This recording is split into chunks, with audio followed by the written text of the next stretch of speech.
তুই ভাবির কবে কেয়ার করেছিস? তুই তো আব্দুলের মা বোর সাথে তোর লাইন, কথা কয় না। আন্দোলনে রাখলি ভাবির দোহাই দেয়, শরীরটা খারাপ অসুস্থ, তুমি তো জানো কত ভালোবাসি রে, তারে রেখে কেমন করে আন্দোলনে যাব? হ্যাঁ, হাদিস আছে না নাই? আরে বাবা, কয় রাসূল বলেছেন যুদ্ধে যাওয়ার চেয়ে মার খেদমত করা ভালো, এই জন্য আমি রাজপথে যাই না, মার নিয়ে পড়িয়ে আছি। ও বলে মারও দেখেন, কথা কয় না। আমার যুবকদের হাদিস আছে না নাই? এই বিয়ে করবি কেন, এখনো কি বয়স হয়েছে? কয় বিয়ে করা ফরজ, যদি মরি যায়। নামাজ পড়ে না করতো, ও বিয়ে ফরজ এটা খুব ভালো করে জানে। ওরে পাকামো, আছে না নাই? আজকালকের ছেলেরা বই নিয়ে আর বসে না, ও বাবা গুগলে সার্চ করিয়া পড়ে।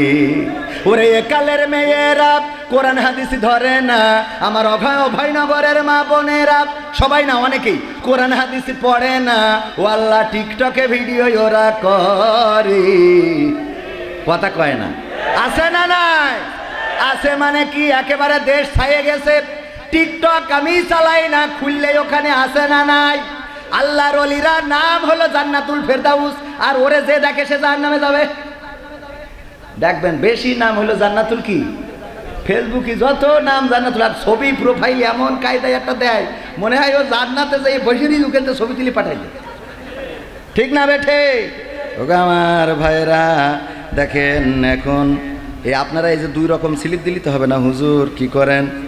আলোচনা 9টা 30 মিনিট পর্যন্ত, এখনো মেলা টাইম আছে। 2টা চিঠি, একটা হলো মুহতারাম আসসালামু আলাইকুম, আলোচনার ভিতর ইসলামী সঙ্গীত, হাম নাত শহীদ হবে সেই গান। আমি যাব কোন দিকে? মাঝে মাঝে আগে কথা বলতে গেলে, শোনেন, আগে কথা বলতে গেলে আমাদের 2 পাশে মালাইকারা বসে থাকতো, কেরামিন কাতিবিন, খুব ভেবে চিনতে কথা বলা লাগতো, ঠিক না বে ঠিক? মানে কি বলি না বলি। চৌগাছায় গেলাম, যাওয়ার পরে একজন পাশে বসা পরিচয় দিল আমি এই ইউনিয়নের চেয়ারম্যান। আমি বুঝলাম যে ঠিক আছে, অসুবিধা নেই, চেয়ারম্যান যখন পাশে বসা, যত উন্নয়নের রজ আছে, রাস্তা ভাঙা তারপরেও সারাই করে দিলাম, পদ্মা সেতু উদ্বোধন করে দিলাম, টানেলে আমি গাড়ি চালাই দিলাম, বিমানবন্দর চালু হয়নি তাও চালু করে দিলাম, সব উন্নয়নের কথা বলা শেষ। 2 ঘন্টা পরে মোনাজাতের সময় চেয়ারম্যান বলছে, হুজুর আপনি একটু খালেদা জিয়ার জন্য দোয়া করবেন, অসুস্থ। আমি বলছি কেন? খালেদা জিয়ার জন্য দোয়া করবো কেন? বলছে আমি বিএনপি চেয়ারম্যান। তাহলে সহ্য না করে পারা যায়? 2 ঘন্টা ধরে করলাম কি? আমি বললাম আপনি আগের তো বললেন না কেন? আমি সব উন্নয়ন শেষ, এখন কাল খালেদা জিয়ার জন্য দোয়া করো। কত জ্বালা যে আমাদের, জ্বালার তো মানে শেষ নেই, লিখাজুকা নেই। এমনে বললি কয়, এমনে বলেন, এমনে বললেন। সময়টা তো বড্ড খারাপ, আপনি তো ভাই সব জানেন, বুঝে শুনে কথা বলে ওয়াজের রীতি টানেন, উস্কানি ফুসকানি মূলক বলবেন না কোনো কথা, এই মঞ্চে রাজনীতি ভাই করবেন না অযথা। আমিও ভাই কুরআন জানি, মানি মোটামুটি, ঝামেলাতে থাকি মাঝে মাঝে নিয়ে ভোটা ভুটি, মক্তবেতে শিখেছিলাম আলিফ বা তা সা, কোরআন হাদিস মোটেও জানি না, এমন কিন্তু না, তাই রাজনীতি চলবে না, ও হুজুর রাজনীতি চলবে না, তাই রাজনীতি চলবে না, ও ভাই রাজনীতি চলবে। এবার বলে হুজুর শোনেন, এই মাহফিল এই বছর প্রথম দিনই, এর আগেও দিছিলাম, আরো 13 বার হয়েছে, এটা 14তম। আমি বললাম তাই কি? বলছে ওই গত এর আগে যে 13 বছর হুজুর নিয়ে আইছি, সেই হুজুর আওয়াজ করিল কত মধুর সুর, কবরেতে গেলে পাবো 70,000 হুর। আছে না না? সেই হুজুরি ওয়াজ করিল কত মধুর সুর, কবরেতে গেলে পাবো 70,000 বাবার হুর, অনেক দোয়া আছে পড়লে কোটিতে সওয়াব, অনেক দোয়া আছে পড়লে কোটিতে সওয়াব, সারা জীবন পাপ করিলেও পেয়ে যাব মাফ। বাপ দাদার নাজাত দিতে করেছি 40, আমার বেলায় 4টা গরু গোয়াল ঘরে পুষা। আমিও ভাই কিছুটা জানি, মানি না তা না, ছোটবেলায় হুজুরির কাছে শিখেছিলাম আলিফ বা তা সা। তাই রাজনীতি চলবে না ও হুজুর, রাজনীতি চলবে না, তাই রাজনীতি চলবে না ও ভাই, রাজনীতি চলবে না। এবার বলছে হুজুর শোনেন, এখানেই শেষ না। আমি বললাম তাহলে আর কি আছে? বলছে হুজুর মিলাদ করি, কিয়াম করি, যাই বাবার মাজারে, হয়তো একটু বিড়ি টানি অভয়নগর বাজারে। আছে না নাই? ওই নেতাগুলো কথা কয় না। ওই নেতা যারা পাশে ডানি ভাই থাকতো, বলেন ওর পাশার কাছে মুখ নিয়ে যাবে, তা মুখের কাছে না। ও আমার ভাইয়েরা বলছে হুজুর মিলাদ করি, কিয়াম করি, যাই বাবার মাজারে, হয়তো একটু বিড়ি টানি অভয়নগরের বাজারে। ফজর নামাজ হয় না পড়া, থাকি তখন নিদে, কিন্তু হুজুর বিশ্বাস করেন আল্লাহর কসম হয় না কাজা, নামাজটা 2 ঈদে, 2 ঈদে নামাজ কাজা। তারপর কি বলছে হুজুর নিয়মিত চেষ্টা করি পড়তে জুম্মা নামাজ, সেদিন শুধু হয় না পড়া, যেদিন থাকে কাজ, 3টা জুম্মা করলে কাজা মুসলিম থাকে না। এই হাদিসটা ভালো করে আমার আছে জানা, তাই রাজনীতি চলবে না ও হুজুর, রাজনীতি চলবে না, তাই রাজনীতি চলবে না ও ভাই, রাজনীতি চলবে। এবার বলছে হুজুর শোনেন, আপনারাও কোরআন পড়েন, আমরাও পড়ি, আমি পড়ি, আমার বউও পড়ে, দিনে শুরু করে কোরআন পড়ে গো, কিন্তু হুজুর জিহাদ মিহাদ কোথায় আছে দেখিনি কোনখানে, দরগা পীরের মাজার আমার অনেক বেশি টান গো বাবা, অনেক বেশি টান। আছে না নাই? কোরআনে জিহাদ আছে না নাই? কিন্তু জিহাদ বোঝে নাই কারণটা কি? আমার আমির মুহতারাম আমির সাহেব অত্যন্ত শ্রদ্ধাভাজন। আমি মানে বাবা হারানোর পরে যাদেরকে বেশি সম্মান করি আমার দায়িত্বশীলদেরকে, আলহামদুলিল্লাহ। তো আমার মুহতারাম আমির সাহেব ধরেন যশোর সদরের পরে একটা দোকান আছে, সেই দোকানে কাস্টমারের খুব ভিড় হয় বলে একটু জামাত ইসলামের বুদ্ধি কম না বেশি? কথা কয় না, একটু বেশিই আছে। যা অন্যরা 30 বছর পরে টের পায়, জামাতটা 30 বছর আগে টের পায়। কথা কয় না। তো এই জন্য বুদ্ধি করে তে কর্মচারী না রেখে একটা ময়না পাখি কিনেছে। কি পাখি? ময়না পাখি। মানে অনেক ভিড় হয়ে যায়, তো ময়না পাখিরে বাসায় শিখাইছে। আমাদের ম্যাডাম রে বলছিল যে ওরে শিখাবা যে লাইন দাও এক এক করে এইসো, লাইন দাও এক এক করে এইসো, লাইন দাও এক এক করে এইসো। তো এটা শেখানো হয়ে গেছে। ওই ময়না পাখি ওই দোকানে খাঁচায় টাঙাই থই, তুলি যখন লোকের ভিড় পড়ে যায় তখন পাখি বলে লাইন দাও এক এক করে এইসো, লাইন দাও এক এক করে এইসো। এখন মানসিক কয় দেখো পাখিটি বলছে লাইন দাও, তোরা এরকম করে ভেজাল দাঁড়ায় রেখেছিল, লাইন দেশ। তো সবাই পাখির কথা শুনে লাইন দেয়। এখন রোজার সময় মুদিখানার দোকান সীমায় ছিল গত বছরের, এই বছরের ঈদি সেইগুলো যাইছে, ওই যে ডেট এক্সপায়ারের ডেট তুলে ফেলায় ওইগুলো বেঁচেছে। তো বেচার পরে ওইটা রান্নার পরে খালি যা হওয়ার তা তো হয়েছে। ঈদের দিন পুরো মাটি পায়খানা ঘরে থাকতে হয়েছে। তো পরের দিন সবাই এসে রাগ করি যে হুজুর খাওয়ালেন কি? হ্যাঁ, সবার মিজাজ খারাপ হয়ে গেছে, আজকে ঈদের দিন আমাদের দিনটাই গেল নষ্ট হয়ে, আপনার দোকানের এই সিমাই খেয়ে সবাই এসেতেও আমার মুহতারামের মারধর শুরু করতেছে। তো লোকজন মারা যখন শুরু করে, লোক বেশি হয় না কম হয়? তো ময়না পাখির লোক দেখি বলছে লাইন দাও এক এক করে এইসো, লাইন দাও এক এক করে এইসো, লাইন দাও। এখন লাইন দিয়ে যদি এক এক করে আসে তা ডাইরেক্ট শহীদ না? কথা কয় না। ও ময়না বলছে যে ও আসলে কি বলছে, হ্যাঁ ওর শিখাই দিয়েছে লাইন দাও এক এক করে এইসো, ও জানে এটা একটা ডাক, এর বাইরেও আর কিছু। আমাদের এরম আল্লাহর ওলিরা আছে না নাই? ওরা জানে কোরআন মানেই হলো ধর্মীয় কিতাব, এতে কোনো রাজনীতি নেই, ঠিক না বেঠে? ওরা মনে করে এই কোরআন মানেই হলো ধর্মীয় কিতাব, এইটা পড়ে নামাজ পড়তে হয়, এইটা পড়লি রোজা রাখতে হয়, এইটা পড়লি হজে যেতে হয়, এইটা পড়লি যাকাত দিতে হয়। কিন্তু এইটা পড়ে মানার পরে আল্লাহর দিন আল্লাহর জমিনে কায়েম করতে হয়, এইটা জানে? এটা জানে? কারণ এইটার জানার জন্য যেখানে শিখতে হবে তার ধারের কাছেও তো যাই নাই, ঠিক না বেঠিক? ও বিরোধিতা করতে করতে দিন চলে গেছে, ও ইসলামী আন্দোলনের কাছে আসলো না, এই কোরআন পড়লো না, জানলো না, শুনলো না, বুঝলো না, খালি কয় কোরআনে রাজনীতি নেই, হুজুর রাজনীতি করেন, কোরআনে নেই, দেখাই দেন, পড়তে পারি, পড়তে পারি। আপনি আমার বলতেছেন দেখাই দাও, আমি পড়তে পারি, পড়তে পারে না, অথচ জানে কোরআনে রাজনীতি নেই। কত বড় আমলিক চিন্তা করতে হবে, হ্যাঁ? খেলা হবে। ভাইরা আমার, বাংলাদেশ শ্রমিক কল্যাণ ফেডারেশন অভয়নগর উপজেলার উদ্যোগে আয়োজিত 2 দিন ব্যাপী তাফসিরুল কোরআন মাহফিলের শ্রদ্ধাভাজন প্রথম দিনের সভাপতি জনাব হজরত মাওলানা আব্দুল আজিজ সাহেব, সাবেক অধ্যক্ষ পায়রা ইসলামিয়া ফাজিল ডিগ্রি মাদ্রাসা। এছাড়াও আজকে প্রধান অতিথি হিসাবে আমার পাশে বসে রয়েছেন যারা একসময় এরকম পাশে বসে থাকা তো দূরের কথা, বাড়ি থেকে বের হওয়াটাই কষ্টকর ছিল, কারারুদ্ধ জীবনযাপন করতে হয়েছে দীর্ঘদিন। এখন গর্বের সাথে বসে থাকতে পারেন আমাদের জনাব মুহতারাম অধ্যাপক গোলাম রসুল সাহেব, বিশিষ্ট সমাজসেবক ও শিক্ষাবিদ।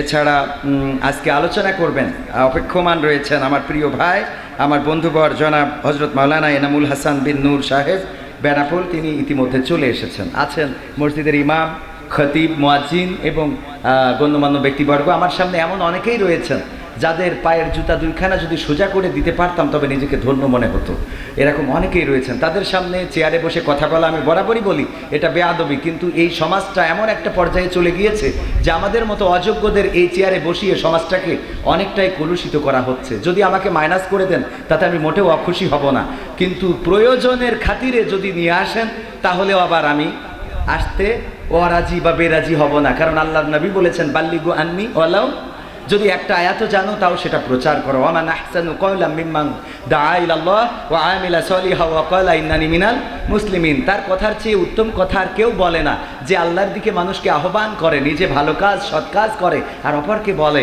যে ভালো কাজ করো, এবং কি সে নিজে ঘোষণা করে আমি একজন মুসলমান, আল্লাহর দিকে আহ্বান করে, সৎ কাজ করে, আর মুখে বলে কি আমি একজন মুসলমান। তো আমি একজন মুসলমান, আমি কি এটার থেকে বড় পরিচয় আমি মুসলমান। সুতরাং মুসলমান হিসাবে কিছু দায়িত্ব আমার আছে না নাই? তো সেই দায়িত্ব পালন করার জন্য যে মাহফিলেই সেই বলতে হবে এমন কোনো কথা না, সেটা আমার নাটক দিয়েও হইতে পারে, আমার গান দিয়েও হইতে পারে, আমার গ্রামেও হইতে পারে, আমার ইউনিয়নেও হইতে পারে, আবার যদি অভয়নগরে ডেকে এনে খাওয়াই পড়াই পকেটে টাকা দেয় তাও হইতে পারে। ঠিক আছে তো? এখন যদি না ডাকেন তাতে আমি অখুশি হব না, কারণ যোগ্যদের এখানে বসানো উচিত। তবে হয় কি, মুসা আলাইহিস সালামকে যখন আল্লাহ বলল যাও ফেরাউনের কাছে যেয়ে দাওয়াত দাও, মুসা আলাইহিস সালাম বলছে আল্লাহ আমার তো একটু জিভে জড়তা আছে, আমার একটা ভালো বক্তা লাগবে। কি লাগবে?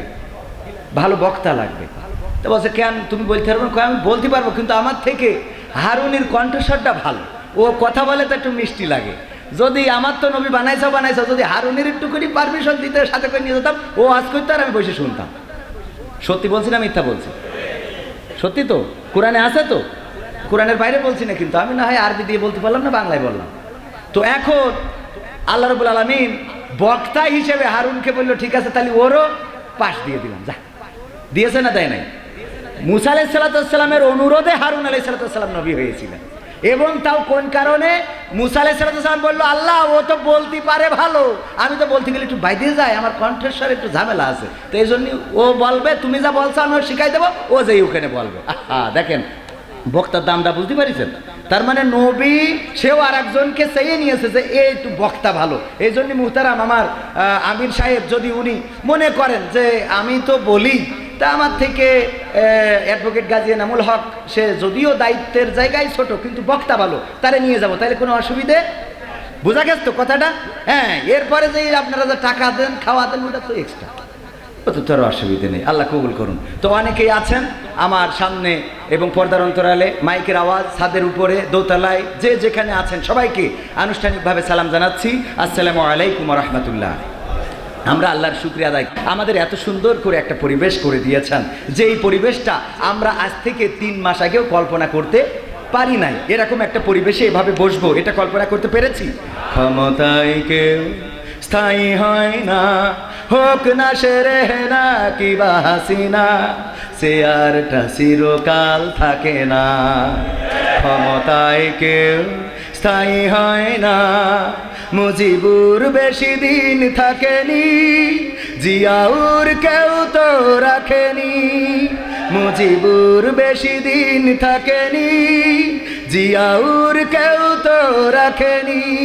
এরশাদ চলে গেছে পৃথিবী ছেড়ে, এরশাদ চলে গেছে পৃথিবী ছেড়ে, কেউ আজ তার কথা কয় না।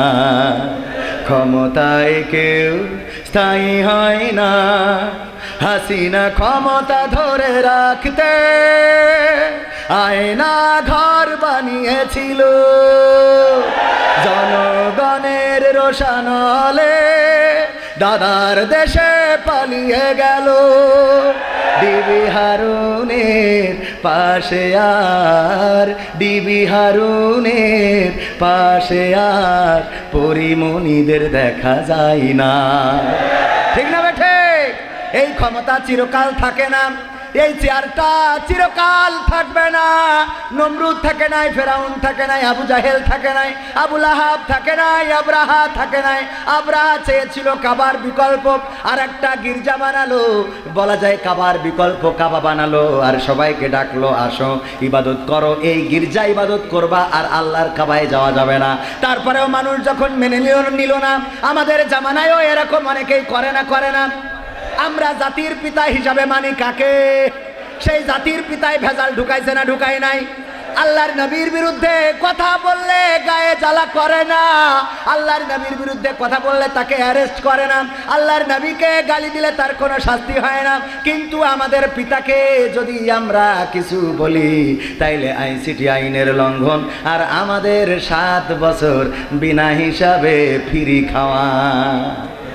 ঠিক না বেঠে? ফ্রি খাওয়া। এরকম বিকল্প অনেকেই তৈরি করে না, বিকল্প তৈরি করে আল্লাহকে। মানে এখন আমরা সাধারণ মানুষরা অলরেডি আল্লাহকে এমনভাবে ভুলে গেছি। আমার বলতেছে ভাই 27 তারিখের মাহফিল কি হবে, আপনারা কি এখনো কন্টিনিউ করে রেখেছেন? আবহাওয়া যে অবস্থা দেখা যাচ্ছে, তা আমি বললাম যে আল্লাহ ভরসা, দেখা যাক আল্লাহ কি চান। কয় আমরা ও আল্লাহর বাইরে ইন্টারনেট দেখা শেষ, আল্লাহর বাইরে ইন্টারনেট দেখেছে, ইন্টারনেটে দেখেছে বৃষ্টি আছে, মানে আল্লাহর বিকল্প ইন্টারনেট এখন। ঠিক না বেঠিক? অথচ এই ইন্টারনেটটাও অকেজো করে দিতে পারেন কে? আবার এই ইন্টারনেট যে তৈরি করেছে তাও ব্রেন দিয়েছেন কে? আপনারা এগুলোতে খুব নির্ভরশীল হওয়া এটা মোটেও শোভনীয়। অনেক কিছু আছে, অনেকেই বলে বিজ্ঞান দিয়ে প্রমাণ করব। সব কিছু বিজ্ঞান দিয়ে হয় না। আপনি বিজ্ঞান দিয়ে রূহটা কোন জায়গায় থাকে আবিষ্কার করেন তো। রূহ কোথায়, রূহটা কি আবিষ্কার করতে পারবে? মানুষ বেঁচে থাকে কেন? ডাক্তার, যে ডাক্তার, এই ডাক্তার তো কত রোগীর বাঁচালো। মানসিক কয় ডাক্তার আপনি সকাল করে এসেছিলেন বলে আমি বেঁচে গেছি, অথচ এই ডাক্তারও মরে যায়। কথা কয় না? যে সারা জীবন যার মানুষ বলল আপনি তাড়াতাড়ি আসলেন বলে আমার রুগীটা বাঁচলো, তা না হইলে কিল্লা ফতে, সেই ডাক্তারও মারা যায় না? চাইনিজ একজন ব্যক্তি মারা যাওয়ার সময় সন্তানদের বলল, আমার সন্তানেরা আমি মারা যাওয়ার সময় তোমরা কয়েকটা কাজ করবা। তার মধ্যে 1 নম্বর হলো আমার কাফন আমার কাফন পরানোর পরে 2টা হাত খোলা রেখে দিবা, আর 2টা হাত মুঠ খোলা রেখে দিবা, কাফনের বাইরে রেখে দিবা, কফিনের বাইরে রেখে দিবা। এটা হলো 1 নম্বর। 2 নম্বর হলো আমি যেই রাস্তায় যাব ওই রাস্তায় আমার 2 পাশ দিয়ে টাকা পয়সাগুলো উপার্জিত অর্থগুলো ছড়াতে থাকবা। আর 3 নম্বর হলো আমার কাফিনটা গোরস্থানে নিয়ে যাওয়ার সময় এই অঞ্চলের সবচেয়ে বড় ডাক্তার যারা, তাদেরকে এনে আমার কাফিনটা বহন করাবা। বড় লোকেরা যদি এই জাতীয় ওসিয়ত করে পালন করা যাবে না? আমার আকিজ সাহেবের যত সম্পদ আছে, মহিউদ্দিন স্যারের, মুমিন স্যারের, আফিল স্যারের, নাসির স্যারের, তাদের যে সম্পদ আছে, যদি বলে আমাদের খাটিয়াটা ডাক্তাররা বহন করবে, ডাক্তাররা বহন করতে রাজি আছে না নাই? কারণ নিজেদের হাসপাতালই আছে, 8 দিন হাসপাতাল, যদি বহন না করে তাহলে চাকরি থাকবে না। কথার কথা আর কি। ওগো আমার ভাইয়েরা, এই অবস্থা, এই জন্য বড় লোক ওসিয়ত করেছে আমার হাত খোলা রাখবা। দুই হাতের দুই পাশ দিয়ে টাকা ছড়াবা আর আমার কফিনটা বহন করাবা ডাক্তারদের দিয়ে। সন্তানেরা জিজ্ঞাসা করলো, বাবা এমন অভিনব ওসিয়ত তো কাউকে করতে দেখি নাই, কেন এমন অভিনব ওসিয়ত করলেন? বাবা বলল, আমার সন্তানেরা সারাটা জীবন অর্থ উপার্জন করলাম, এই অর্থের পিছনে সময় দিলাম, মেহনত করলাম, অর্থের পিছনে জীবনটা ব্যয় করলাম, কিন্তু আজকে মারা যাওয়ার সময় কি সাথে করে নিয়ে যাচ্ছি? দেখো মারা গেলাম, আমার হাত দুখানা বাইরে রেখে দিবা এবং মুখ খোলা রেখে দিবা, যাতে মানুষেরা দেখতে পারে আমি শূন্য হাতে চলে যাচ্ছি। এই দুই হাত ফাঁকা পড়ে রয়েছে, কিছুই নিয়ে যেতে পারলাম না, অথচ এই দুই হাত দিয়ে কত উপার্জন করেছি, টাকা পয়সা অর্থ সম্পদ। এস আলম ইসলামী ব্যাংক থেকে কারি টাকা নিয়েছে না নাই? নাই, কারি টাকা নিয়ে গেছে। টাকা গুনার জন্য হাতে যখন কুলায় না তখন মেশিন দিয়ে গুনে, এমন আছে না নাই? মেশিন দিয়ে গুনলো, অনেক এমপি মন্ত্রী পাওয়া গেল, যাদের বাড়িতে ধরার পরে দেখা গেল ঘরের মধ্যে ফ্রিজের মধ্যেও টাকা। সুবহানাল্লাহ, ও নাউজুবিল্লাহ। তাহলে কি হবে? ওগো আমার ভাইয়েরা, এমপিদের টাকা, মন্ত্রীদের টাকা, এই টাকা দুই হাত দিয়ে উপার্জন করলো, এই টাকাগুলো কোনো কাজে লাগলো? লেগেছে? ওই দেখা গেল আমার বিচারপতি মানিক, আহারে কত সুন্দর সুশীল মানুষ, আল্লামা সাঈদীর ফাঁসি দিয়েছে, টেলিভিশনে গর্ব করে বলতো, আমি সে যে আল্লামা সাঈদীর ফাঁসির রায় দিয়েছি। সেই লোকটার অবস্থা কি হয়েছে দেখেছেন না দেখেন নাই? বলবো, এমপিরা সব কোথায় গেল, মন্ত্রীরা সব কোথায় গেল, কোথায় কাদের কাকা? ওদের ছাড়া দেশটা কেমন লাগে ফাঁকা ফাঁকা।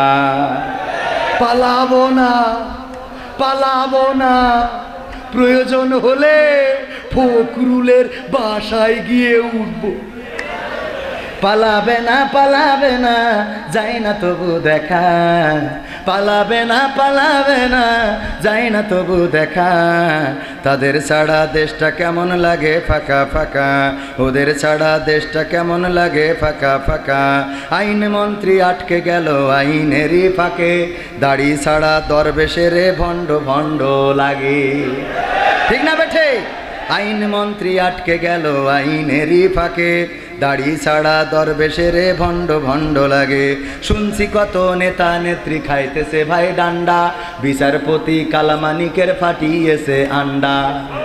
পলকেরও ঝলক গেল, পলকেরও ঝলক গেল, থামিয়ে নেটের চাকা।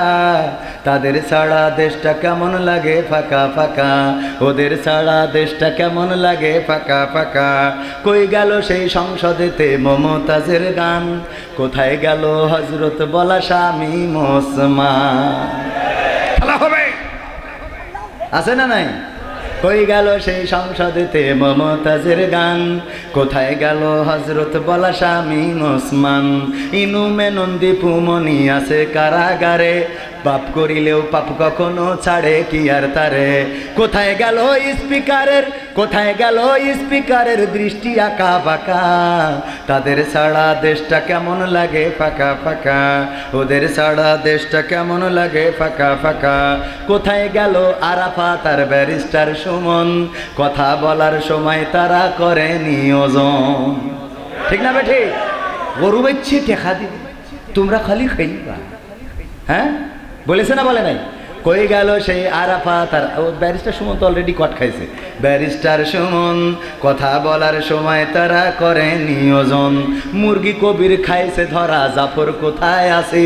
গোপনে কি সেও গেল মোদি দাদুর কাছে? কোথায় গেল এস আলমের, কোথায় গেল এস আলমের কাড়ি কাড়ি টাকা? ওদের ছাড়া দেশটা কেমন লাগে ফাঁকা। বিনোদন পাইতাম না, পাইতাম না। কুমড়ো দিয়ে বেগুনি বানাই খাও, কাঁঠাল দিয়ে বার্গার বানাও। সুবহানাল্লাহ। আর ইফতার করার সময় বড়ই দিয়ে ইফতার করো। অথচ আমি বললাম, ওগো আমার মন্ত্রী সাহেব, আপনি সন্তানটাকে, ছেলে সন্তানকে পড়ান আমেরিকায়, মেয়েটাকে পড়ান লন্ডনে, আর আপনি যখন অসুস্থ হন চিকিৎসা হওয়ার জন্য যান সিঙ্গাপুরে, আর যখন একটু অবসর পান বউ নিয়ে বেড়াইতে যান, অথবা বউ লাগেও না থাইল্যান্ডে। তারপরে আপনি যখন টাকা রাখার দরকার হয় বাংলাদেশের ব্যাংকে রাখেন না, সুইজারল্যান্ডের সুইস ব্যাংকে টাকা রাখেন, আর আমাদের বলেন বড়ই দিয়ে ইফতারি করেন। কেন এত অভাব লাগলো কি করি? কথা কয় না, বলে না, বলে না। ওগো আমার ভাইয়েরা, এই জন্য এই কথাগুলো যে বলছি, এই কথাগুলো বর্তমান প্রেক্ষাপটে বলার দরকার আছে না নাই? ফেরাউনের সময়ও যখন আল্লাহর নবীরা দাওয়াত নিয়ে যেত, নবীর সাহাবীরা দাওয়াত নিয়ে যেত, তখন ফেরাউনের অনুসারীরা বলতো, হুজুর আইছেন ভালো কথা, কথা বলেন ভালো কথা, কিন্তু আমাদের সরকারের বিরুদ্ধে কথা বলা যাবে না। বলতো না? বলতো না? কথা কয় না।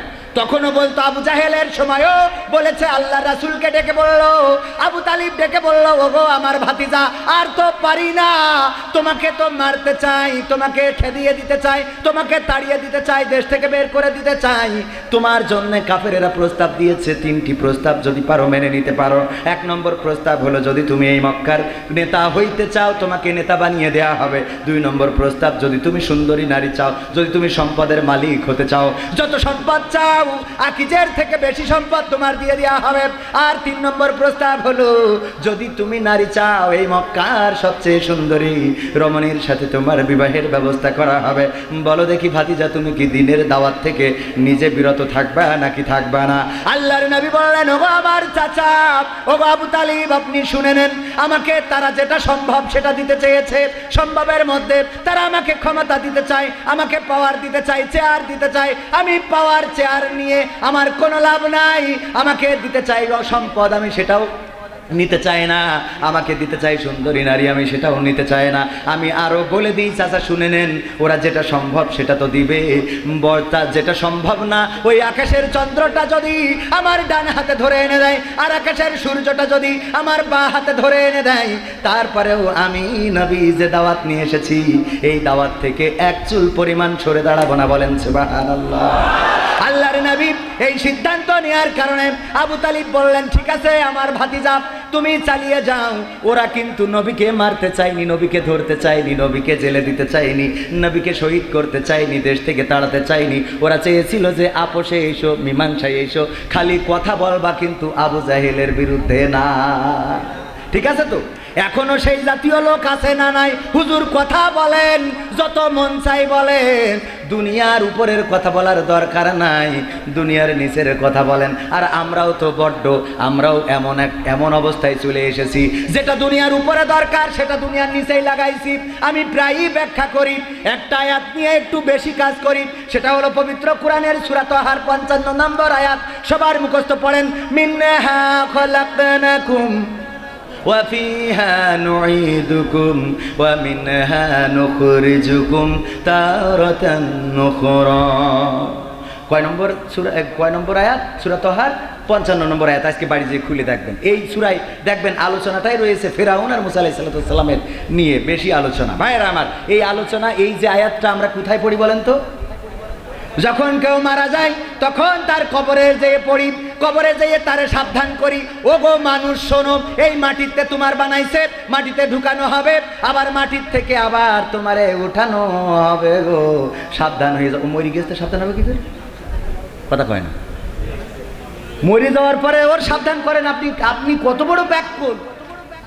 মরে যাওয়ার পরে আপনি তার যাই বলছেন মাটিতে বানাইস, মাটিতে ঢুকানো হবে, আবার মাটিতে একদিন উঠাবে। ও তো খেলা ভাই না, ঠিক না বে ঠিক? আমি বলি, ও যদি কোনোভাবে জবান খুলতে পারতো, তাইলে ওখানে আন্দোলন শুরু করে দিত যে এই কথা মানি না, মানবো না, 1 দফা 1 দাবি, এই কথা হঠাৎই হবে।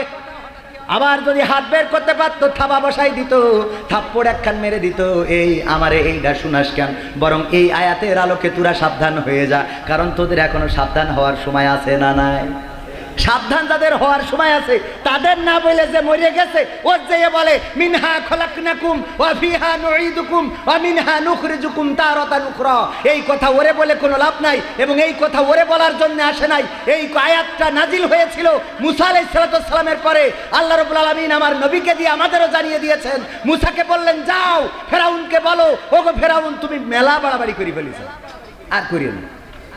আল্লাহর নবী বলল, যদি ফেরাউন না মানে, আল্লাহ বললেন নরম করে তারে বুঝাবা, মিনহা খলাকনাকুম ওয়া ফিহা নুঈদুকুম ওয়া মিনহা নুখরিজুকুম তারাতান উখরা।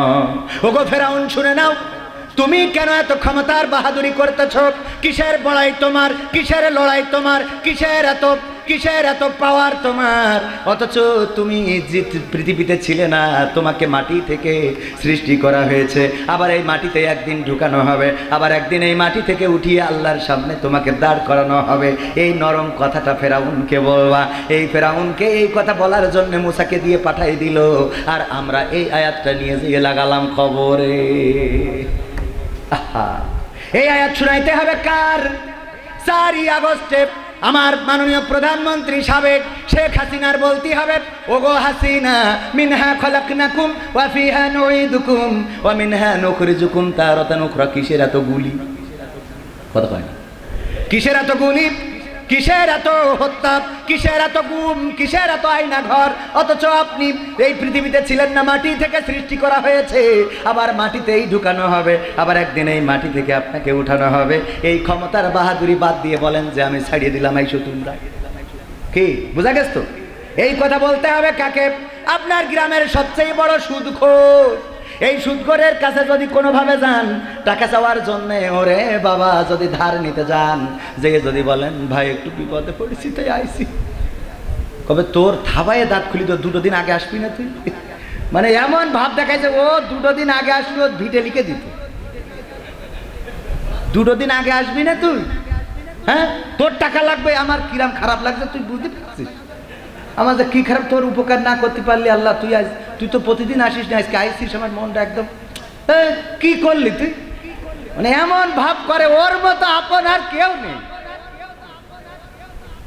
যখন না হয় না, যদি কোনোভাবে প্রস্তাব দেন, তাহলে দোস্ত কোনোভাবে, বা মাতুব্বা সাহেব যদি কোনোভাবে ওই যে 20,000 টাকা ব্যবস্থা করে দিতেন, আমি আবার 2 মণ ধান দিয়ে দিতাম। এই তো ফেললি বিপদে।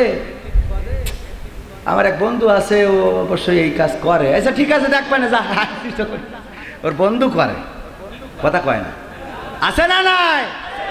নিজে ওই যে আমার আমির হামজা ভাই বলিল, মসজিদে বসে বসে জিকির করে, তাসবিহ জপে। কয় কি করো এই সারাদিন মসজিদে কেন? কয় আল্লাহ বিল্লে করি। কর্ম কি করা লাগে না? কি কর্ম করেন না? পেনশনের টাকা পাইছি, সেই টাকা দিয়ে চলে, সেই টাকা ফুরাই কি যাবে না? না ফুরাবে না, কারণ আমি অগ্রণী ব্যাংকে রেখে দিয়েছি, সোনালী ব্যাংকে, রূপালী দীপালী ব্যাংকে রেখে দিয়েছি। ওখান থেকে যে ইন্টারেস্ট আসে ওইটা দিয়ে দিন চলে যায়। মরে যাবো তাও আসলটা জাগাই থাকবে রে, থাকবে রে। বলছে যে ভাই, ও আমার চাচা, বাবাজি, হুজুর, মৌলবী যাই হন না কেন, ওই যে টাকাটা খান ওটা তো সুদ হয়ে যায়। বলছে তাতে কি? বলছে এর জন্য তো আপনার ইবাদত বন্দেগী কোনো কাজে আসবে না। বলছে ও কি আমার হয়? তো বলছে কার হয়? বলছে বোন নামে অ্যাকাউন্ট করে। ওরে বুদ্ধি, কার নামে? কত বড় শয়তান! আজকালকের ছেলেরা বই নিয়ে আর বসে না, ও বাবা গুগলে সার্চ করিয়া পড়ে। ওরে কালের মেয়েরা কোরআন হাদিস ধরে না, আমার এখনকার মা বোনেরা কোরআন হাদিস পড়ে না, ও আল্লাহ টিকটকে ভিডিও ওরা করে। আজকালকের ছেলেরা বই নিয়ে আর বসে না, গুগলে সার্চ করিয়া পড়ে। আগের সময় প্রেম করিলে আমার মুরব্বী বলতো পাইছো কি, এখন বলে শখ করিয়া বাবু তুমি খাইছো কি। এই গান যুবকদের না শুনাইলে তো হবে না, কারণ এটা নষ্ট হয়ে যাচ্ছে দিন দিন। হচ্ছে না? হচ্ছে না? লেখাপড়ার বালাই নেই, ফোনে গুগলে সার্চ করে, কোনো কিছু কইলেই কয় তারা সার্চ করে দেখতেছি। সার্চ করে না? করে না? এখন আমার গ্রামের সাধারণ মানুষও এত মানে হয়ে গেছে, মানে মোবাইল নির্ভর হয়ে গেছে। এই ধান কাটার সময় আমার বলছে, কবির একটু দেখদিন নেটে কালকে বৃষ্টি আছে কিনা। তো আমি তার নাম না বলি, শুনি আবার কবেন আমার কথা ওখানে যে বলি চাও। তো আমি ওই দোকানে বসে, আমি তো ভালো করে বুঝি না, তো আবহাওয়া দেখে আমি বললাম কালকে তো একদম খটখটা রোদ, কোনো রোদই, কোনো সূর্যের গায়ে কোনো ম্যাগই নেই, ডাইরেক্ট খটখটা রোদ। তা বলছে তাহলে বলে আমি জোন ঠিক করলাম। জোন ঠিক করে তো বোঝেন, কামলা ঠিক করলাম, আমার ধানগুলো কাটতে হবে। তা আমি বলছি অসুবিধে নেই, আপনি জোন ঠিক করেন, শুধু আমি ভালো বুঝি না বলে কেমনে কি দেখেছি, আমি দেখি সূর্য মেলায় রয়েছে, আমি বলে দিয়েছি কাল খটখটা রোদ রাত্রি। ও ধান জোন নিয়ে সকালে ধান কেটেছে, 10টার দিক থেকে পানি কুপান দেওয়া শুরু করিয়েছে। পরে আমিও তো সেই আরেক দোকানে বসে আমি বলছি ভাই এ তো বিপদে পড়ে গেছি। কেন? কালকে আমাদের একজন নেট দেখে নিলে যে কাল বৃষ্টি আছে কি নেই। আমি বললাম যে খটখটে রয়েছে, এখন তো কুপান চুড়িয়ে চাল্লা কায়দা। বলছে খবরদার জন্য রফির সামনে যাইস না ভাই, ভালো বলো। বলছে যে ক্ষতি করেছিস 3 মাস ধরে চাষ করি একদিনই সব ডুবাই দিয়েছিস তুই নেট দেখে। এই বিপদ এখন সব মোবাইল নির্ভর আমরা হয়েছি না হয় নাই? হয়েছি। যাই হোক, আল্লাহ যেটা করে সেটা কিসের জন্য করে? ভালোর জন্য করে। আল্লাহ যেটাই করবেন সেটা ভালোর জন্যে। এই ভালোর জন্য আমরা অনেকেই বুঝি না। আপনাদের এই অভয়নগরে মুমিন স্যারের জানাজায় আসলাম। মুমিন স্যার চেনেন না সবাই? মুমিন স্যারের এখানে সবাই চেনার কথা। জানাজায় আসার পরে আমি স্যারের পাশে, আমির হামজা ভাই, আমি স্যার সব এক জায়গায়। না, জানাজা শেষ করে, জানাজার আগ পর্যন্ত ফোনে কথা বলেছি, পকেটে ছিল। জানাজা শেষ করে হঠাৎ করে পকেটে হাত দেখি কোন আল্লাহর ওলি নিয়ে চলে গেছে। স্যার কোন ছিল মানে স্যার দেওয়ার জন্য নিয়ে গেছিল। তো এখন আমি তো খুব বেকায়দায় পড়ে গেলাম ফোন। এবং তখন আমরা আরও 4-5 বছর আগে তো তখন ভালোই গরিব ছিলাম, এত দাওয়াত হইতো না, এত টাকাও দিত না। তো এখন কি একটা অবস্থা কোন দিনই আমি খুব কষ্ট পেলাম। আহারে ফোন চুরি হয়ে গেল, মালয়েশিয়া থেকে নিয়ে আসা ফোন। অনেক কষ্ট মষ্ট করে আবার কিছু টাকা জোগাড় করে একটা ফোন কিনলাম। তো এই খবরটা কেমনে কি করে স্যার পাইছিল কিনা জানি না, মহিউদ্দিন স্যার। তো আমি ওই ফোন চুরি হওয়ার 1 সপ্তাহ পরে আবার স্যারের সাথে খুলনায় আসলাম দেখা করার জন্য।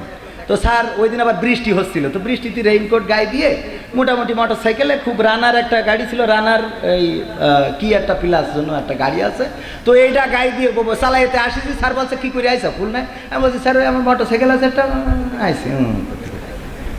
তো পরে একজনের ডেকে বলছে ওই গাড়িটা কবির দিয়ে দেয়। মানে ওনাদের কাছে তো গাড়ি মাড়ি তো কিছু না, বুঝলেন? গাড়ি কেন, বাড়ি মাড়ি তো এমনি দিয়ে দিতে পারে, দিলি। হ্যাঁ, তো বলছে ওই গাড়ি। আমি বললাম স্যার আমি তো চালাইতে পারিনি। বলছে চালাইতে লাগবে না, এমনি নিয়ে যাওয়া অসুবিধা নেই।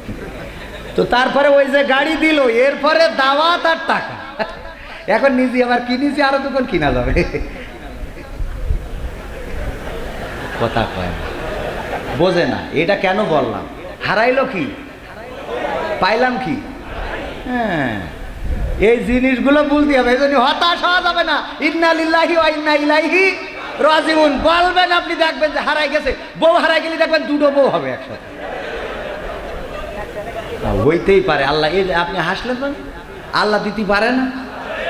কত গরিব মানুষ ভ্যান চালায় খায় 3-4টে বউ, কয় জায়গায় বিয়ে করিস ও জানে না। আল্লাহ তার রহম করেছে। আহা, এই জিনিসগুলো কি করে বুঝাবো? যুবকরা পাকামো করি বেড়া, পাকামো করি না, সিজদায় পড়ে থাকো। তোমার যদি তোমার প্রেম হচ্ছে না, ডাইরেক্ট বিয়ে হবে। কথা কয় না? সিজদায় পড়ে থাকলে প্রেম হবে না, ডাইরেক্ট ঘরে আসবে, একদম অটো নাতিপুতি করে ফেলাবা। তুমি খামাখা ওই গার্লস স্কুলের সামনে যে দাঁড়ায় থাকো, কি দেখে লাভটা কি? দুনিয়া যায়, পরকাল যায়, দুইটাই নষ্ট হয়ে যায়। যায় না? যায়। যার সাথে ঘুরি বেড়াচ্ছাও ওর সাথে বগল দাবাই করি, সব খাওয়াইলে একই সিটিতে ছাদের বাড়িটিতে তুমি সব খাওয়াইলে আর একজন বিয়ে করে নিয়ে হাঁটাতে। আবার তুমি যেটা নিয়ে আসো ওটাও আর একজন ঘুইটে থুইলে তারপরে নিয়ে আসে। পাকামুকু থাকা। এইসব বাদ দিয়ে নিজেরা ভালো হও। এই ভালো হওয়ার জন্য যুবকদের ব্যাপারে আমি আন্দোলন শুরু করে দিছি। ওকে সব ভালো বানাবো। কয় হুজুর আমার আব্বাকে একটু বুঝাই দেন, ওরা বিয়ে দিতে চায় না। সিরকুট দেয়, হুজুর আমার আব্বা বিয়ে দিতে চায় না, একটু আমার আব্বা এই স্টেজে আছে, আপনি একটু বিয়ের ওয়াজ করে দেন। আমি বলছি তোর আব্বা বিয়ে করিল, তোর আব্বা কি কয়? তা বলছে কয় প্রতিষ্ঠিত হই তারপর বিয়ে করবা। আমি কই তোর আব্বার একটু ডেকে নাই, ও কয় নম্বর প্রতিষ্ঠিত আমি দেখে নেবো আগে, তারপরে কথা। নিজের সময় ঠিকই যখন বাই উঠিল, আর এখন যাইয়ে ছেলের সময় কম প্রতিষ্ঠিত হয়ে তারপর পাকামা চলবে না। ছেলে বিয়ের উপযুক্ত হবে, ডাইরেক্ট বিয়ে দেবেন। তারপরে ফার্মেসি দরকার ভ্যান চালাই খাবে, অসুবিধা। ও গুণা করবে কেন? কথা কয় না। আবার মা বোনেরাও, আমাদের দেশে মা বোনেরা ও 2টো বিয়ে করলে, আরে বাবা, এক হুজুর 2টো বিয়ে করিস তার খুন করে ফেলাই। দেখেছেন না? এক হুজুর আর একটা বিয়ে করেছে, বাচ্চা হয় না ওই বোর। তো বাচ্চা হয় না, ও সারা জীবন হাটখুড়ে থাকবে, ওর আব্বা ডাকতে হবে না, বংশ রক্ষা করতে হবে না। ও আর একটা বিয়ে করেছে, এই অপরাধে প্রথম বউ সেই স্বামীকে খুনই করে ফেলেছে। কত বড় শয়তান! এই নারীদের কি করে সোজা করবো? আবার গান গায়, ওরে স্বামী আমার যেমন তেমন, দেওরাই আমার মনের মতন গো। স্বামী যেমন তেমন, দেওরা মনের মতন। কত বড় শয়তান! তো এই অবস্থা আমার মা বোনদের। বিয়ে যদি 2 খান করে, 3 খান করে, 4 খান করে, আলহামদুলিল্লাহ, আপনার কষ্ট বেশি গেল। আপনার একটা গল্প করার, ঝগড়া করার সঙ্গী পাইলেন। আপনি স্বামীকে উদ্যোগ নিয়ে বিয়ে দেন যে দেখো আমি একা তো মেলা দিন তোমার সাথে থাকলাম, যেহেতু আল্লাহ নিষেধ করে নাই, চলো তোমার জন্য একটা মেয়ে দেখে আর একটা বিয়ে দিন। এটা করা যায় না? এটা করলে অসুবিধাটা কোথায়? কত বিধবা নারী ঘুরে বেড়াচ্ছে। আমার সেদিন ফোন করি বলছে, ভাই আমার স্বামী মরে গেছে, একটু শায়েখ আহমদুল্লাহ হুজুরের কাছে নিয়ে যাওয়া যায়। আমি বলছি হুজুর তো বিয়ে করবে না। তো বলছে না, বিয়ের জন্যই না। তো কে যদি বলছে সেলাই মেশিন হলো ওই যে শিখায়, তো সেলাই মেশিন দেয়, তাই যদি একটু হুজুরের কাছে আমার একটু পয়সা দিতেন একটু ভালো হইতো। এরকম কত আছে বেকায়দা অবস্থায়, যদি সবাই দুটো করে বিয়ে করে বিধবা থাকবে। এই আন্দোলন শুরু করা লাগবে, তবে আমি বাদে। আবার ইউটিউবে দিবানে আমারও বাড়ি সমস্যা হবে না, আমি ওই সমস্যার মধ্যে নেই, আমি জানিয়ে আসি, ওই নিয়ে থাকি, আমার অসুবিধে নেই। আমি ভিডিও বলে দিচ্ছি যে আমি মাপ চাই। আপনারা এই কাজগুলো শুরু করেন, আপনাদের নিয়ে অসুবিধে নেই। আমরা হুজুর যারা চেয়ারম্যান মেম্বার, এরা বিপদ থাকলেও বলা যায় না, বলা যায় না। এই জন্য দুইটা আর মা বোনেরা উদ্যোগ নিতে হবে, নিয়ে আপনি বিয়ে দেবেন। অথচ পরকিয়া করে কয় কি ও বিয়ে করলো কেন? ও যদি 5টা জায়গায় ঘুরে আসতো তাও কোনো দুঃখ ছিল না। কত বড় শয়তান, 5 জায়গায় ঘুরে আসলে দুঃখ নেই, ও বিয়ে করিস কেন? হালাল কাজ করলে অসুবিধা, হারাম করলে সমস্যা নেই। এই কথা সত্য না মিথ্যা? মা বোনেরা মেন্টালিটি চেঞ্জ করেন। এই এলাকায় কিন্তু আমার আর মহিলারা দাওয়াত দেবে না, যাই ওরা বলবে এই হুজুর একজন বৃদ্ধ মানুষ ওয়াজে শুনেছে যদি জুমার দিন সকাল করে কেউ মসজিদে আসে তাইলে একটি কবুল হজের সওয়াব পাবে। এই ওয়াজ শোনার পরে পরের জুম্মায় চিন্তা করলো একটু সকাল করে যায়, তাড়াতাড়ি করে যায়, এসে দেখে এক মুরব্বী বসা। বললো তাইলে তো আজকে আর কবুল হজের সওয়াব পাইলাম না, আমি গরিব মানুষ। পরের সপ্তাহে আবার একটু সকাল করে এসেছে, এসে দেখে তাও সেই মুরব্বী বসা। এর পরের সপ্তাহে আবার একটু সকাল করে এসে দেখে তাও সেই মুরব্বী বসা। ওনার রাগ হয়ে গেছে, ওগো মুরব্বী, প্রতি জুম্মায় আমি আসি আর দেখি তুমি বসে আছো, তোমার আগে কোনোদিন আসতে পারলাম না। কয় কেন আসতে চাও? আমি গরিব মানুষ। সেদিন হুজুর ওয়াজ করলো যদি কেউ জুম্মার দিন সকাল করে আসতে পারে, প্রথমে যে জুম্মার দিন মসজিদে আসবে আল্লাহ তার আমলনামায় কবুল হজের সওয়াব লিখে দেন। এই কারণে আমি একটা কবুল হজের সওয়াবের জন্য এই মসজিদে আসতেছি, কিন্তু কোনোভাবে লাইন হচ্ছে না। বললো যদি কবুল হজের সওয়াব নিতে চাও আর একটা বিয়ে করার সক্ষমতা কি আছে? পাওয়ার কি আছে? ওটা পারবা না, তাহলে আর একটা বিয়ে করো, কবুল হজের সওয়াব পেয়ে যাবা, টেনশন করা লাগবে না। ওই বৃদ্ধ চিন্তা করলো কবুল হজের সওয়াব তো একটা নিতে হবে, দেখে শুনে আর একটা বিয়ে করেছে। করার পরে যে মুরব্বী মসজিদে বসে থাকতো, কয়েক জুম্মা পরে এসে দেখে ওই মুরব্বী বসা। এই মুরব্বী জিজ্ঞেস করতেছে নতুন মুরব্বীকে, ওগো মুরব্বী, আজকে কি কবুল হজের সওয়াবটা কি পাওয়া গেছে? বলছে পাইছি কিনা জানি না, কারণ আমি 2টা বিয়ে করার পরে 2 জনের এত অত্যাচার। আজকে ফজরে আসিছি আর আমি এখনো বাড়ি যাইনি, ফজরে আসিছি আর এখনো বাড়ি যাইনি, 2টার অত্যাচারে অতিষ্ঠ জীবন। আগের সময় প্রেম করিলে বলতো লোকে পাইছ কি, এখন বলে শখ করিয়া বাবু তুমি খাইছ কি? লজ্জা শরম নাই, আইলাম কোন জামানাই, লজ্জা শরম নাই, আইলাম কোন জামানাই, ভবিষ্যৎ দেখি অন্ধকারে। আজকালকের ছেলেরা বই নিয়ে আর বসে না, ও বাবা গুগলে সার্চ করিয়া পড়ি। নতুন করে হয়েছে চালু এ আবার কোন ট্রেন্ড, পরিচয় করাই দেখি এই আমার গার্লফ্রেন্ড। নতুন করে হয়েছে চালু এ আবার কোন ট্রেন্ড, পরিচয় করাই দেখি এই আমার বয়ফ্রেন্ড। শরমের মাথা খাইয়া গেছে ওরা পাগল হইয়া, শরমের মাথা খাইয়া গেছে সব পাগল হইয়া, ভবিষ্যৎ দেখি অন্ধকারে। আজকালকের ছেলেরা বই নিয়ে আর বসে না, ও বাবা গুগলে সার্চ করিয়া পড়ি। ঠিক না বেঠি? আমি প্রথমে পবিত্র কোরআনের সূরা ইয়াসিনের একটা আয়াত তেলাওয়াত করেছিলাম, যদি ভুল না বলি 65 নম্বর আয়াত। আল্লাহ বললেন আল ইয়াউমা নাখতিমু আলা আফওয়াহিহিম ওয়া তুকাল্লিমুনা আইদিহিম ওয়া তাশহাদু আরজুলুহুম বিমা কানু ইয়াকসিবুন। আমার আল্লাহ বলছেন ওগো মানুষেরা তোমরা শুনে নাও, ওই পরকালের ময়দানে তোমাদের মুখে আঠা লাগিয়ে দেব, তোমাদের হাত আমার সাথে কথা বলবে, তোমাদের পা তোমাদের কৃতকর্মের সাক্ষ্য দিয়ে দেবে। ওই দিন আল্লাহর কাছে লুকানোর মতো কোনো অবস্থা থাকবে? যারা জামাতে ইসলাম করে তাদের নাম বিভিন্ন জায়গায়, বিভিন্ন জেলায়, বিভিন্ন থানায় লিস্টেড আছে না নাই? আছে। মানে কি? জামাত ইসলাম করার কারণে লিস্ট এমন হয়ে গেছে, থানায় রয়েছে অভয়নগর থানায় 14 বছর আগে লিস্ট করেছিল যে নাশকতা করে কারা কারা, তাদের নাম ধরে ধরে লিস্ট করে মামলা করো। নামের লিস্ট ধরে মামলা করেছে, 14 বছর হয়ে গেছে, কিন্তু সেই লিস্ট এখনো নড়ায় নাই। যখনই বলে নতুন করে ইস্যু তৈরি হয়েছে, আবার মামলা করো, আবার মামলা করো, ওরা বলে ঠিক আছে যাও গ্রামে, দায়িত্ব দেয় গ্রামে গ্রামে ঘুরে বেড়াও আর দেখো কারা এই দল করে, ওদের নামে মামলা ঠুকে দাও। পুলিশও চিন্তা করে তোগের এই কথা শুনে কতবার গ্রামে যেয়ে পারা যায়, এর থেকে ভালো যে লিস্ট আছে সেই 14 বছর ধরে খালি ওই লিস্ট ধরে আবার মামলা দেয়, ওই লিস্ট ধরে আবার মামলা দেয়। এই জন্যই 7 বছর মরে গেছে, ওর নামেও 20-30টা কেস। কথা কয় না, কারণ ওই লিস্ট ধরিতে এসছে, মানে ওর লিস্ট কাটার কোনো সুযোগ নেই। এই লিস্টেড মানে এমন লিস্টেড করে ফেলেছে, ও পুলিশও দেখে আরে ভাই এত খেই কার কাজ আছে। পুলিশ খুব, আজকেও আমাদের ওসি স্যার এসেছে নতুন, আমরা তার ঠিকানা টিম থেকে সম্বর্ধনা দিয়ে তারপরে এখানে আসছি বলতে ফুলতলায় গেছিলাম, আমার একটা পেশেন্ট রয়েছে আমার গাড়িতে, আমি শেষ করার পরে আমি একটু বের হয়ে যাবো, আপনারা একটু সুযোগ করে দেবেন, কেউ উঠবেনও না, সবুর তোলার দরকার নেই, ভবিষ্যতে যদি আমরা মানে ক্ষমতায় আসি আবার আসবো, আবার দেখা হবে ইনশা। তো এই জন্য আমার একটু আমি দেখেন জুতোটাও ওইখানে এনেছি, কারণ এই দেশে জুতো নিরাপদ নেই। এক মসজিদে একজন ঢুকেছে, যে ঢুকে তো জুতো কনে রাখবে চিন্তা করতেছে এক হুজুর, পরে হঠাৎ করে একজন বলছে স্যার জুতো আমার কাছে দেন, আমি সাবধানে রাখতেছি, ওই বিশ্বাস করি ওর কাছে দিয়েছে, লাস্টে দেখে সে জুতোও নেই মুসাল্লু নেই, মানে ওইটাই ছিল জোর। ও আছে দেন জুতোটা সাবধানে রাখি দিয়েছে, হুজুর মানুষ তো সরল বিশ্বাসে, হ্যাঁ দেওয়ার পরে অমনি তেস মারা খেয়েছে। তো ভাইয়েরা আমার যেই কথা বলছিলাম, এই যে লিস্টের কথা, এই লিস্ট থানায় আছে না নাই, আমার পুলিশদেরকে এতটাই অকেজো করে বানানো হয়েছিল।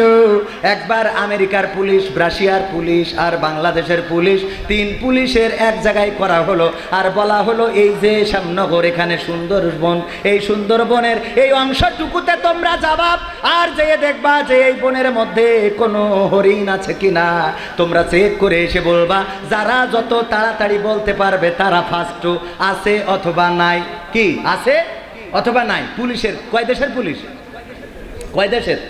আমেরিকার, রাশিয়ার এবং বাংলাদেশের এই সুন্দরবনের একটা এরিয়া বাউন্ডারি করে দিয়েছে, যাও যারা তাড়াতাড়ি আসবা, যারা তাড়াতাড়ি রিপোর্ট দিবা তারা ফার্স্ট, যদি রিপোর্ট ঠিক হয়। এই আমেরিকার পুলিশ 1 ঘন্টার মধ্যে এসে বলে যে বাড়ি এ বাউন্ডারি করে দিয়েছেন, এরিয়া করে দিয়েছেন, এই এরিয়ার মধ্যে একটা হরিণ তো দূরের কথা, হরিণের বাচ্চাও নাই।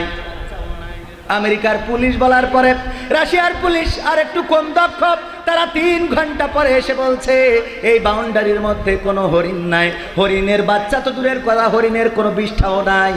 3 দিন পরে বাংলাদেশের পুলিশ ফিরে এসেছে, কয়দিন পরে? 3 দিন পরে এসে বলছে স্যার এই বনের মধ্যে তো কোনো হরিণ নাই। কয় এটা তো আমেরিকা অনেক আগেই বুঝেছে, 1 ঘন্টায় বুঝে ফেলেছে, রাশিয়া বুঝে ফেলেছে 3 ঘন্টায়, তোমাদের 3 দিন কেন লেগে গেল? বলছে স্যার গো কোলে করে কি আনিছি দেখতে পাচ্ছেন, কি গোট ছাগল, ছাগল ধরে নিয়ে আইছি, কারণটা কি? ও গো স্যার আপনি তো দায়িত্ব দিয়েছেন এই এরিয়ার মধ্যে কোনো হরিণ আছে কিনা দেখার জন্য, আমরা খুঁজে খুঁজে হরিণ যখন পাইনি, চিন্তা করলাম একটা ব্যবস্থা তো করা লাগবে, এই জন্য খুঁজে খুঁজে খুঁজে খুঁজে এই যে ছাগল একটা ধরে নিয়ে আসিছি, এরা যদি রিমান্ডে দেন তাহলে এ নিজে মুখে স্বীকার করবে আমি হরিণ, এরা যদি রিমান্ডে দেন তাহলে নিজে মুখে কি। আমাদের এই অবস্থা করেছিল না করে নাই? এই পুলিশ যারা এরকম ছিল, কোনো যোগ্যতা নাই, ছাগল রে পিটায় হরিণ বানায়, জামাত রে পিটায় জঙ্গি বানায়, আলেম রে পিটায় নাশকতাকারী বানায়। আর আমার এই সমাজের যারা আলোকিত মানুষ, যাদের চেহারার দিকেও যদি তাকিয়ে থাকে, আল্লাহর নবী বললেন ওরাসাতুল আম্বিয়া, আলেমদের মুখের দিকে যদি কেউ তাকিয়ে থাকে তাইলে তার জীবনের ওই সগীরা গুনাহগুলো আমল নামা থেকে ঝরে যেতে থাকে। বলেন সুবহানাল্লাহ। যাদের চেহারার দিকে তাকালে সগীরা গুনাহগুলো মাফ হয়ে যায়, যাদের চেহারার দিকে তাকালে আল্লাহ রাব্বুল আলামিন সগীরা গুনাহগুলো আমল থেকে ঝরিয়ে দেন, সেই আলেমগুলোকে কারারুদ্ধ করে রাখা হলো, সেই আলেমগুলোকে বিনা ফাঁসির কাস্টে ঝুলানো হলো, সেই আলেমগুলোকে গুম করা হলো, দেশ ছাড়া করা হলো, এই পৃথিবীর যারা শ্রেষ্ঠ সন্তান ছিল তাদেরকে লাঞ্ছিত করা হলো, আর যারা সবচেয়ে দুর্গন্ধ জাতীয় তাদেরকেই সম্মানিত করা হয়েছিল। বলেন ঠিক কিনা? কারাগারে গেল, মামুনুল হক, আল্লামা মামুনুল হক কারাগারে গেল, আমির হামজা কারাগারে গেল, কোরআনের পাখি কারাগারে গেল, শফিকুল ইসলাম মাসুদ, দেলোয়ার হুসাইন, তাদেরকে রিমান্ডে নিয়ে এত নির্যাতন করা হলো, তারা হুইল চেয়ারেও বসতে পারে না, আর কুলা করে কোলে করে নিয়ে যেতে হয়। আর আমার পরিমণি, আমার না আপনাদের পরিমণি যখন গেল গো, তখন তারা হাতে মেহেদির রং রাঙানো রে। ঠিক না বেঠে? ওগো আমার ভাইয়েরা, সম্মানিত লোকদেরকে অপমানিত করা হয়েছে, আর যাদেরকে এই সমাজে যারা পতিতা, এই সমাজে যারা নষ্ট, এই সমাজে যারা অন্যায়কারী, যাদেরকে ফলো করে আমার যুবকেরা জাহান্নামের দিকে ধাবিত হয়, তাদেরকে সম্মানিত করা হয়েছে। একজন সিনেমা করলো 1 টাকা মজুরিতে, 1 টাকার চেকে সই করলো 1 টাকা মাত্র, তারপরে তাকে 100 কোটি টাকার জমি লিখে দেওয়া হলো, মনে হলো এই জমি তার বাপ তৈরি করে ঠিক আছে। কথা কয় না? কি হবে বেঁচে থেকে অযথা বিদ্যা শিখে যদি না গড়তে পারি শোষণবিহীন সমাজটাকে? কি হবে বেঁচে থেকে? কি হবে ছাত্র সেজে চুমু খেয়ে সনদ খানা যদি হয় বিদ্যালয়টা পরিমণিদের আড্ডাখানা? পরিমণিরা যদি টয়লেটে যায়, পায়খানা হওয়ার আগে যদি বাই বাতাস হয়, পত্রিকায় আসে না নাই? আর আমরা যদি ক্যান্সার হয়ে মরেও যাই, আর সাংবাদিকদের যদি বলি যে আমার নামে একটা নিউজ করেন, যদি কেউ একটু সাহায্য করে চিকিৎসাটা চালাই নিতে পারবো, ওইসব নিউজ আমরা করিনি। পরিমণি কি হাঁস রেঙ্গেছে, ওইটা খুব স্বাদ লেগেছে, ওইটা পত্রিকায়। সুবহানাল্লাহ, নাউজুবিল্লাহ, আছে না নাই? কি হবে বেঁচে থেকে অযথা বিদ্যা শিখে যদি না গড়তে পারি শোষণবিহীন সমাজটাকে? কি হবে বেঁচে থেকে?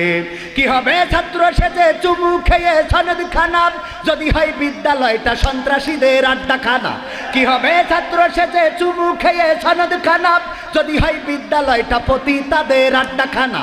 এর চেয়ে মরাই ভালো, দেশ ছেড়ে যাওয়াই ভালো, এর চেয়ে মরাই ভালো, দেশ ছেড়ে যাওয়াই ভালো।